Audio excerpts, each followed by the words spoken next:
कहानी का शीर्षक ब्राह्मणी और तिल के बीच। बहुत समय पहले की बात है। किसी गांव में एक गरीब ब्राह्मण रहता था। एक दिन उस ब्राह्मण के घर कुछ अतिथि आए। ब्राह्मण की स्थिति इतनी खराब थी कि उन अतिथियों को खिलाने के लिए घर में अनाज तक नहीं था। इस स्थिति को लेकर ही ब्राह्मण और उसकी पत्नी के बीच थोड़ी कहासुनी होने लगती है। ब्राह्मणी कहती है, तुम्हें पेट भरने योग्य अनाज कमाना भी नहीं आता। इसी का नतीजा है कि आज घर में अतिथि आ खड़े हैं और हमारे पास उन्हें खिलाने के लिए कुछ भी नहीं है। इस पर ब्राह्मण अपनी पत्नी से कहता है, कल कर्क संक्रांति है। मैं कल भिक्षा लेने के लिए दूसरे गांव जाऊंगा। वहां एक ब्राह्मण ने मुझे आमंत्रित किया है। वह सूर्य देव की तृप्ति के लिए कुछ दान देना चाहता है। तब तक जो कुछ भी घर में है उसे आदर सत्कार के साथ अतिथियों के सामने रखो।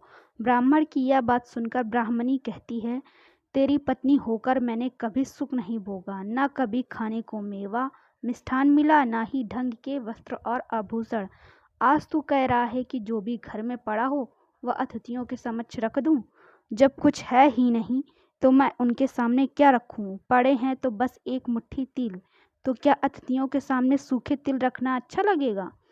पत्नी की यह बात सुनकर ब्राह्मण कहता है, ब्राह्मणी, तुम्हें ऐसा बिल्कुल भी नहीं कहना चाहिए।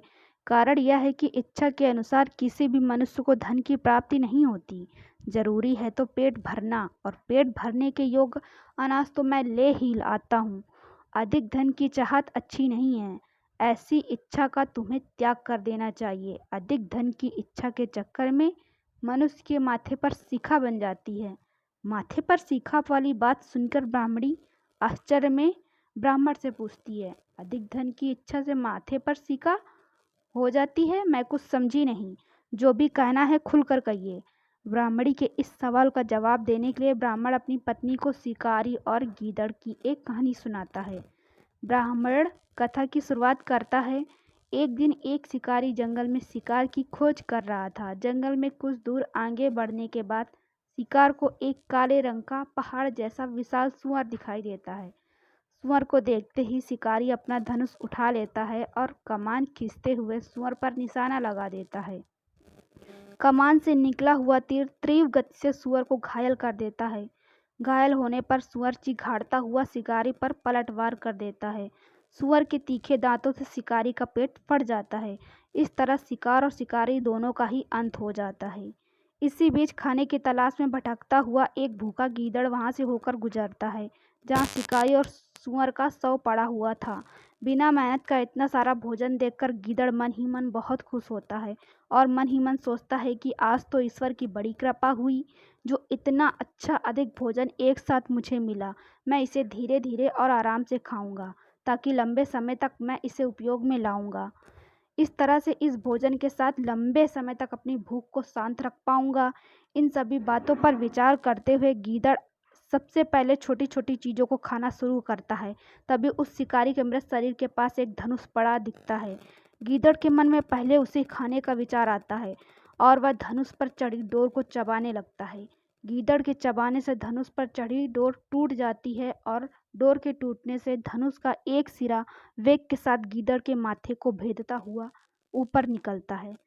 गीदड़ के माथे को भेदकर धनुष का सिरा, जो सिरा गीदड़ के सिर से निकल आता है, वह प्रतीत होता है मानो गीदड़ के माथे पर शिखा निकल आई हो। घायल होने के कारण कुछ देर बाद गीदड़ की भी मौत हो जाती है।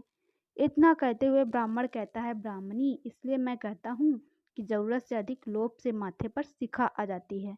यह कथा सुनने के बाद ब्राह्मणी कहती है, ठीक है, अगर ऐसी ही बात है तो मैं जो मुट्ठी भर तिल पड़े हैं उन्हीं को अतिथियों को खिला देती हूँ। ब्राह्मणी की यह बात सुनकर ब्राह्मण संतुष्ट होता है और भिक्षा मांगने के लिए घर से बाहर निकल जाता है। वहीं ब्राह्मणी भी घर में पड़े तिल को धूप में सुखाने के लिए फैला देती है। तभी कहीं से एक कुत्ता आ जाता है और उन साफ तिलों पर पेशाब कर देता है, जिससे सभी तिल खराब हो जाते हैं। तिल के खराब हो जाने पर ब्राह्मणी काफ़ी परेशान हो जाती है और सोचती है, यही तो तिल थे जिन्हें मैं पकाकर अतिथियों को खिला सकती थी। अब मैं क्या करूं? काफ़ी देर सोचने के बाद ब्राह्मणी को एक तरीका सूझा। उसने सोचा, अगर वह गंदे तिलों के बदले साफ तिल देने की बात कहेगी तो कोई भी आसानी से मान जाएगा। साथ ही किसी को भी इन तिलों के खराब होने की बात पता ही नहीं चलेगी। इस विचार के साथ वह जिन तिलों को लेकर घर घर घूमने लगी। ब्राह्मणी की यह बात सुनकर एक महिला तिल लेने के लिए तैयार हो गई, लेकिन उस महिला का पुत्र अर्थशास्त्र पढ़ा हुआ था। उसने अपनी माँ से कहा, इन तिलों में कोई जरूर खोट होगी, वरना कोई साफ सुथरे तिलों को गंदे तिलों के बदले में देने के लिए तैयार होगा। पुत्र की यह बात सुनकर महिला ने ब्राह्मणी के तिलों को लेने से मना कर दिया।